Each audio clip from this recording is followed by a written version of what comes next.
Breaking news చూస్తున్నాం. MLA Kodali నానికి స్వల్ప అస్వస్థత కలిగింది. తన స్వగృహంలో నందివాడ మండలం నాయకులతో మాట్లాడుతుండగా ఒక్కసారిగా సోమశెల్లి సోఫాలో పడిపోయారు. ఆయన వెంటనే నానికి వైద్య చికిత్సలు అందించారు. జ్వరం ఉండటంతో నీరసించిపోయారని పార్టీ వర్గాలు తెలిపాయి. పోలింగ్ రోజు కూడా ఇదే విధంగా జరిగితే సెలైన్ ఎక్కించుకున్నట్టుగా కార్యకర్తలు వివరించారు.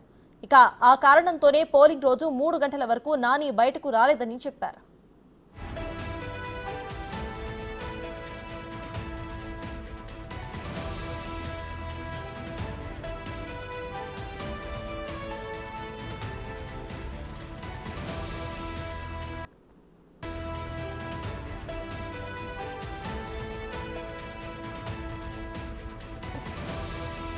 వెంటనే నానికి వైద్య చికిత్సలు అందించారు. జ్వరం ఉండటంతో నీరసించిపోయారని పార్టీ వర్గాలు తెలిపాయి. పోలింగ్ రోజు కూడా ఇదే విధంగా జరిగితే సెలైన్ ఎక్కించుకున్నట్టుగా కార్యకర్తలు వివరించారు.